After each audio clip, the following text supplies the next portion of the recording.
呢間隱藏喺羅德島荒野深處嘅餐廳，名叫 The Nordic， 被唔少人視為全美國最豪華嘅自助餐廳。照常理嚟講，呢種頂級奢華餐飲理應出現喺紐約曼哈頓第5大道或者拉斯維加斯霓虹閃爍嘅賭城中心，但佢偏偏遠離市區，獨自坐落喺一片前唔見村後唔見店嘅樹林之中。更加特別嘅係，佢並唔係由資本打造嘅連鎖品牌，而係一間由1963年開墾荒地開始，延續至今，整整傳承咗3代人嘅家族企業。呢度每位客人嘅入場費高達140美元，但係幾乎冇人食完之後會覺得唔值得。加拿大硬殼龍蝦、頂級菲力牛扒同本地生蠔，全部都係無限量供應。呢門睇落遲早會俾食客食垮嘅生意，點解多年以嚟一直冇倒閉，反而仲越做越大？佢嘅後廚入邊究竟藏住一套點樣嘅盈利秘密？喺現代餐飲建築學入邊有一條公認嘅鐵律，就係平效至上。無論係拉斯維加斯定係紐約嘅高級餐廳，設計師都會精準計算每一平方尺嘅使用效率，盡量縮短顧客由入門口到坐低嘅距離，再喺視線所及範圍內，利用高飽和度燈光同密集餐台刺激多巴胺分泌。不過 The Nordic 嘅空間佈局就徹底顛覆咗呢套邏輯。當你揸車穿過查爾斯鎮嗰條兩旁長滿紅楓同橡樹嘅大道，最後駛入 The Nordic 嘅範圍，首先映入眼簾嘅絕對唔係餐廳招牌，而係一幅完全屬於高級私人莊園嘅田園景象。喺呢度，停車場被巧妙隱藏喺植物後方，取而代之嘅係由家族第3代成員 Corey 親自設計同打理嘅30英畝景觀帶。莊園中央嘅巨型多層噴泉喺北大西洋陽光照射之下折射出彩虹，旁邊嘅天然湖泊棲息住本地野生水鳥，湖面波光粼粼，同遠方森林連成一片。草地旁邊散落住幾個篝火盆，長年燃燒本地出產嘅硬木，唔單止喺微涼嘅新英格蘭黃昏為食客帶嚟實際暖意，火盆散發出嘅淡淡木煙味，仲會同不遠處後廚飄出嘅烤海鮮香氣交織埋一齊，形成一種嗅覺催化劑。Corey 生動咁將呢一套設計稱為預演。喺顧客雙腳仲未踏上餐廳地氈，甚至未見到餐台之前，我哋嘅火盆、噴泉、莊園旗幟同每一棵經過精準修剪嘅植物，已經開始全面轟炸佢哋嘅全感官系統。更加令大城市食客震撼嘅係，餐廳後方竟然保留住一座設備齊全嘅動物谷倉同埋牧場，入邊放養馬匹、羊駝同埋本地家畜，等候翻台或者用餐空檔。食客可以攞住冰凍精釀啤酒喺草地打排球、掟沙包，或者摸下嗰啲性情溫順嘅動物。從商業心理學角度睇，呢個係一場高明嘅卸下心理防線魔術。佢成功將一場原本可能充滿焦慮、排隊同擠迫嘅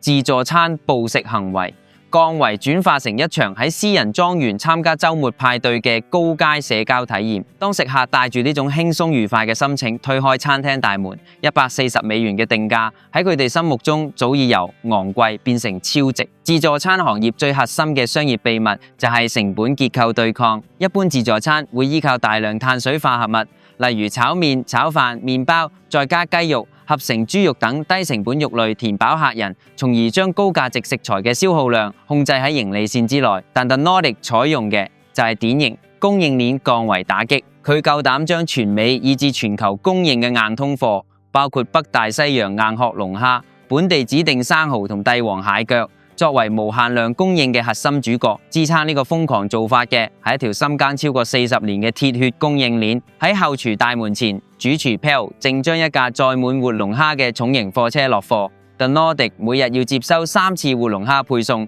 呢種配送頻率喺全美單體餐廳之中幾乎絕無僅有。更加重要嘅係食材產地選擇，好多人誤以為新英格蘭地區嘅頂級龍蝦一定全部來自美國緬因州。但 Pelly 就揭示咗一個顛覆認知嘅行業真相。The Nordic 目前最核心嘅龍蝦採購網絡已經全面向北延伸到加拿大高緯度冰冷海域。喺海洋生物學同高級餐飲業入邊，龍蝦會被嚴格分成軟殼同硬殼。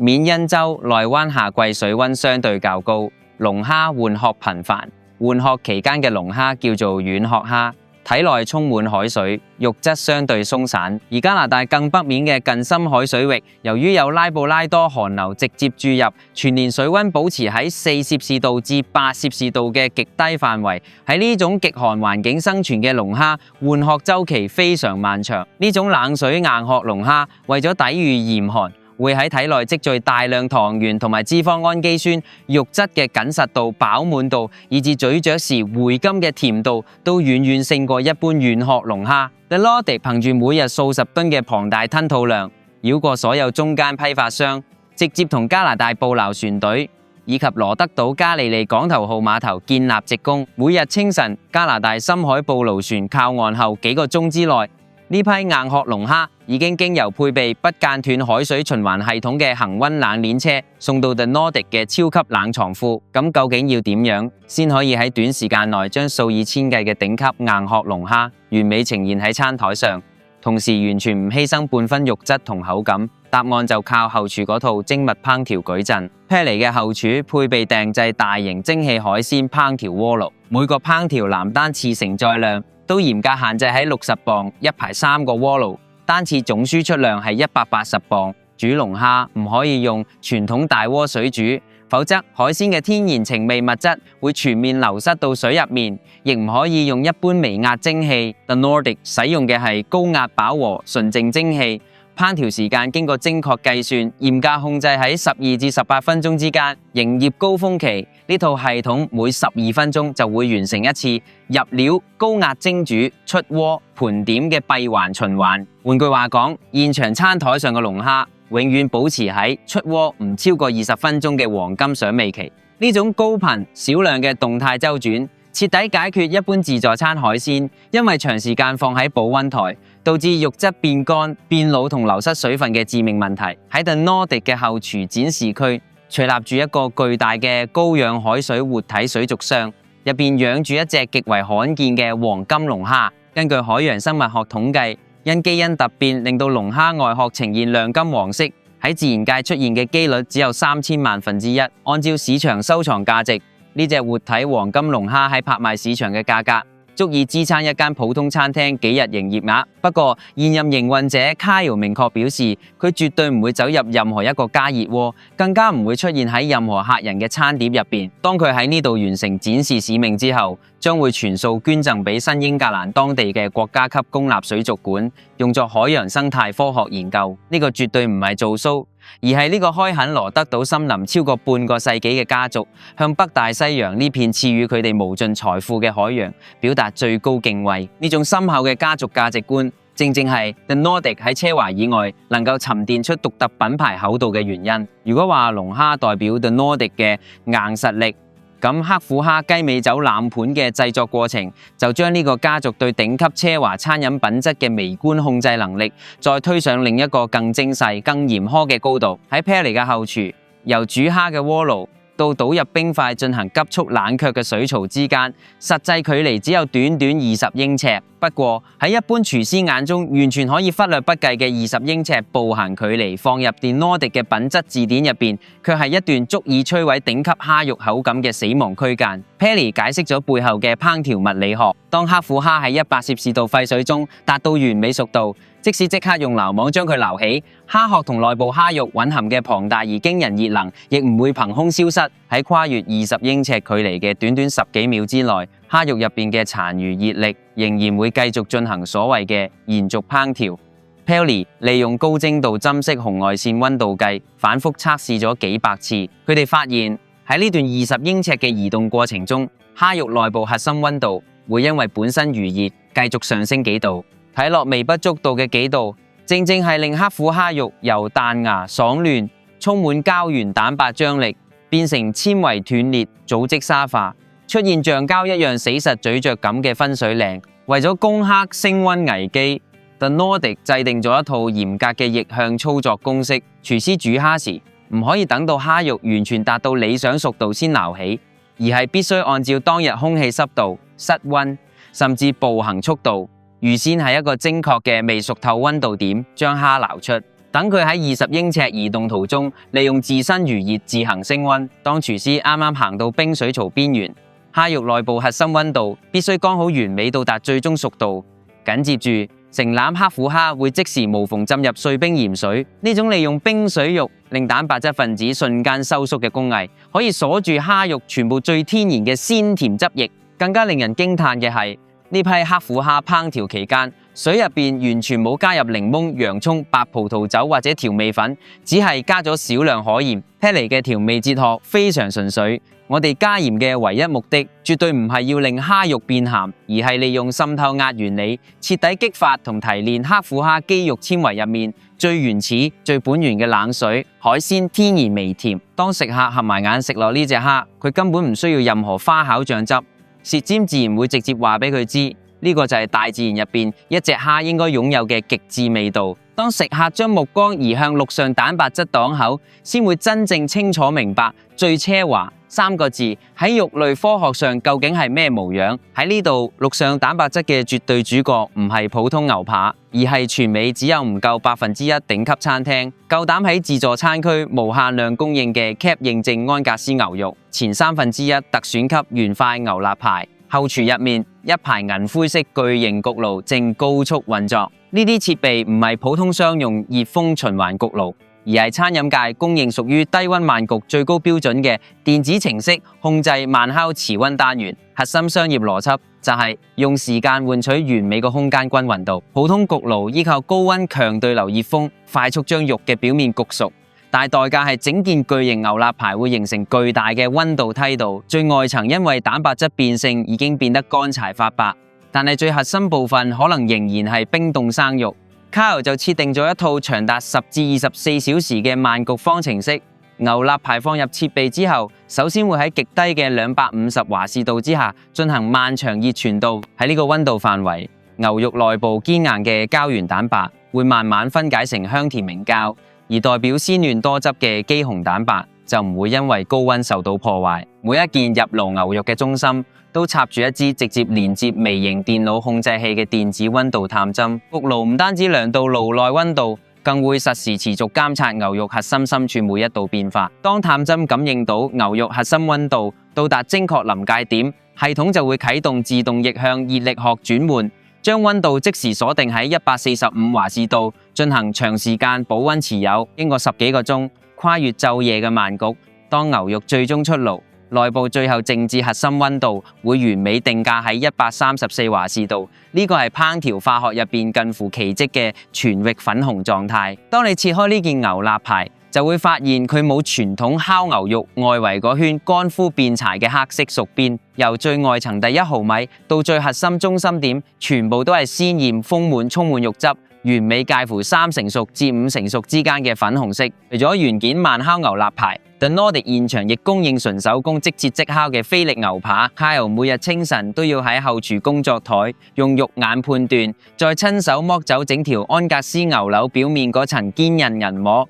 同時修剪多餘外層脂肪。過程中會切出大量邊角肉。按照一般豪華自助餐嘅邏輯，為咗維持高檔形象，呢啲修剪落嚟嘅邊角料通常會直接棄置或者降級做員工餐。但 The Nordic 展現出一套高明嘅微觀微米級成本轉輪經濟學。Kyle 將呢啲因為形狀不規則但肉質嫩度完全等同菲力核心嘅牛柳碎肉仔細收集起嚟，再用家族秘製日式照燒汁長時間醃製入味，最後放上烤爐，變成極受歡迎嘅風味小食照燒牛柳粒。呢個做法令整條牛柳嘅綜合利用率瞬間提升至95%以上。透過將邊角料轉化成高附加價值食品 ，The Nordic 成功將主線菲力牛扒嘅損耗成本抵消至0。呢個就係點解佢哋夠膽喺餐台上任由食客好似攞生產線餅乾一樣，一碟接一碟咁攞高價菲力嘅財務密碼。以羅德島南部嘅消費水平嚟講，人均140美元嘅自助餐入場費，毫無疑問係一筆巨款。喺互聯網各大社交平台經常見到網民留言質疑，花140美元食一餐自助餐，我個胃容量有限，成世都冇可能食得返個價，根本係俾人搵笨。不過 Kyle 就話喺所有真正食完再行出我哋大門嘅食客之中，我哋從來冇聽過任何一個人投訴自己食唔返個價。支撐呢份底氣嘅就係 The Nordic 團隊對食客暴食心理學同高階人均消費日價模型嘅精準拆解。喺全美任何一間海鮮餐廳或者新英格蘭海岸嘅傳統碼頭餐廳，一份包括2隻高品質活龍蝦，再配簡單牛油同粟米嘅雙龍蝦特餐，以2026年今日嘅市場零售價計，普遍都維持喺65至75美元之間。如果再加一碟大約45美元嘅即切菲力牛扒，同一碟大約30美元，包括冰鎮生蠔同雞尾酒黑虎蝦嘅冷盤，單人逐樣散叫嘅賬單，好輕易就會突破150美元。The Nordic 巧妙利用消費心理學入邊嘅雙向錨定對比機制，當食客推開大門，見到餐台上層層疊疊，每隔12分鐘就成桶倒出，散發住北大西洋純正蒸汽嘅硬殼龍蝦，再望到旁邊吱吱作響，任由你指定厚度即場切出嘅頂級牛扒，佢哋大腦入邊嗰部價格計算機就會喺一瞬間徹底崩潰，再重新組合。呢個時候，食客心入邊會產生一個暗示。我只要食落2隻龍蝦同1件牛扒，賬面上已經徹底打贏餐廳老闆。之後我再食嘅每一隻生蠔、每一羹龍蝦芝士通心粉同每一啖甜品，都等於係呢個家族白白送俾我嘅絕對純利。但由真正財務精算角度睇，呢個家族從來唔怕你食龍蝦，因為佢哋比任何人都更加清楚人類消化系統本身嘅生理學上限。高品質冷水硬殼龍蝦同埋 CAP 認證牛肋排。雖然極度奢華，但全部都係高密度、高飽和脂肪、高蛋白質食材。喺冇大量精製碳水化合物配合嘅情況下，純高蛋白食材會迅速啟動大腦下丘腦嘅飽腹信號，並喺極短時間內產生強烈抗拒感。一般成年食客即使經過長時間空腹準備，食龍蝦嘅物理極限通常亦好難超過3至4隻。更加巧妙嘅商業秘密就藏喺嗰啲極盡奢華嘅配菜入邊，餐台上供不應求嘅龍蝦芝士通心粉同埋焗釀大蝦。外表雖然披住奢華名號，但係從熱力學同埋成本結構睇，主體充其量只係高密度、高吸水率嘅高級餅乾碎、濃郁高脂車打芝士同精製澱粉通心粉。當食客喺多巴胺驅使之下，將呢啲披住高奢外衣嘅重度高熱量碳水化合物送入口，強烈嘅飽腹感就會喺短短20分鐘內迅速席捲全身。The Nordic 亦喺不知不覺之間，利用高價值碳水築起第2道無形防線，保護自己嘅高階食材消耗量。不過，如果你嘅探店角度只停留喺好唔好食、抵唔抵食呢個層面，咁就實在太過睇笑呢頭規模龐大嘅餐飲怪獸。要追查啲 Nordic 點解可以成為今日全美最奢華嘅餐飲地標，我哋就必須將時鐘撥返去半個幾世紀之前。1963年，正值美國戰後嬰兒潮一代全面改變社會結構嘅黃金時期。當時住喺紐約市布魯克林區嘅漢弗萊家族，亦即係現任營運者 Kyle 同 Pelle 祖父母嗰一代，作出一個瘋狂決定，賣走喺紐約嘅部分資產，成家搬到羅德島州南部查爾斯鎮。當時嘅查爾斯鎮幾乎未被現代文明污染，最後1英里嘅道路甚至連瀝青都冇鋪設，完全係一條落雨滿地泥濘、天晴塵土飛揚嘅原始泥路。漢弗萊家族喺呢度買入30英畝，緊鄰當地天然水系嘅荒地。佢哋最初嘅藍圖唔係起餐廳，而係一個服務新英格蘭中產家庭週末度假嘅森林夏令營。去到60年代中後期，呢片土地逐漸起咗一間又一間度假木屋。嚟自紐約、波士頓同康涅狄格州嘅家庭會喺盛夏揸車前嚟，喺呢度游水、釣魚同騎馬。隨住入住客人越嚟越多，一個最現實問題擺到漢弗萊家族面前。喺呢片前唔見村後唔見店嘅原始森林入邊，究竟要點樣解決幾十人甚至過百名度假客人每日3餐？於是祖母開始喺自家主屋為住客提供美式家庭早餐同埋簡單晚餐，呢個就係現代意義上嘅 Bed and Breakfast 模式。過程中，漢弗萊家族發現一個新英格蘭地區獨有嘅餐飲痛點，人們對高品質、無限量本地海鮮嘅渴求，同當時落後嘅零售同物流系統之間存在一條巨大鴻溝。到1980年，隨住美國高速公路網絡全面完善，加上新英格蘭地區度假地產重新洗牌，傳統長週期夏令營模式開始衰落。漢弗萊家族果斷作出歷史性決定，拆除部分過剩度假木屋，保留核心自然景觀，再將生意重心全面轉向全海鮮高級奢華自助餐。同一年 ，The Nordic 正式誕生。佢哋將新英格蘭傳統海鮮大排檔同歐洲高級自助餐嘅精緻程度結合，再以家族最核心嘅林地資產做背景，開創一條全美絕無僅有嘅餐飲賽道。喺美國以至全球商業史上，家族企業有一個公認魔咒，就係富不過三代定律。第一代創辦人靠鐵腕同汗水開荒，第二代繼承人喺守業期間逐漸迷失，造成經營斷層。去到第三代，往往因為龐大家族入邊嘅表親成員利益分配不均，溝通鏈斷裂，最終令到企業四分五裂。不過今日嘅 The Nordic 已經全面交由家族第三代成員 Kyle、Pell、Corey、Carly 同 Jake 呢五位親表兄弟姊妹接管。多年共同營運期間，佢哋唔單止冇出現任何內耗，反而將餐廳年營業額同埋品牌奢華程度推上半個世紀以嚟最高峰。Kyle 透露，佢哋可以並肩作戰，徹底打破三代魔咒嘅核心機制，就係每個星期五朝早，餐廳正式開門迎接首批食客之前，五位家族成員都會將自己反鎖喺一間冇外人打擾嘅房入面，舉行一場長達幾個鐘、毫不迴避問題嘅高層會議。外界同親友都覺得我哋溝通得太過火，甚至認為每星期開會只係浪費時間。Kyle 直言不諱咁話，但係只有我哋自己知道，呢個係我哋生存落去唯一方法。喺嗰間房入邊，我哋唔會因為輩分同埋感情作任何妥協，我哋從來唔會敷衍和稀泥，只會討論最艱難嘅事情。呢啲最艱難嘅事情包括但不限於，例如今個星期 Pell 採購嘅加拿大龍蝦硬殼率係咪下降咗1%？如果係，就必須即刻追究責任。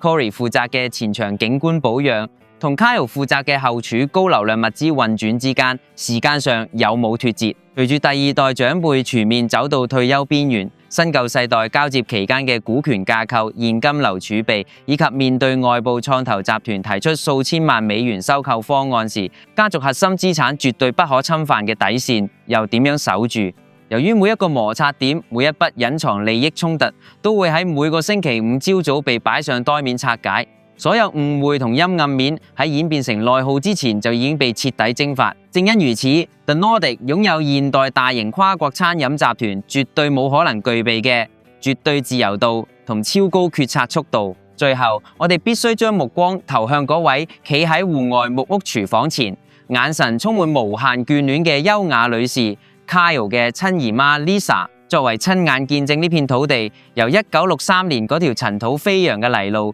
一步步演變成今日全美矚目奢華餐飲帝國嘅第二代掌門人 Lisa 呢一刻正企喺全面退休嘅邊緣。Lisa 帶住鏡頭看向嗰座隱藏喺紅楓樹下嘅戶外廚房。斑駁外牆嘅木紋上仍然留住半個世紀之前嘅風霜。喺70年代，呢度曾經真真正正係一間出租俾紐約中產家庭，等佢哋喺剩下一家人入住嘅木屋。到咗今日，呢個家族冇選擇拆走呢啲代表歷史記憶嘅舊木屋，而係透過工業化電路同不鏽鋼廚具改造，將佢無縫升級成一個專門支援湖邊單點餐牌嘅高效率衛星廚房。呢種外表係1963年嘅美式鄉愁，內裏係2026年高精尖後廚嘅時空重疊建築美學。正正係 The Nordic 可以徹底擊敗嗰啲人造奢華景觀嘅文化核心。佢係一段仍然活住嘅歷史，亦係冇可能靠金錢喺一夜之間複製出嚟嘅家族年輪。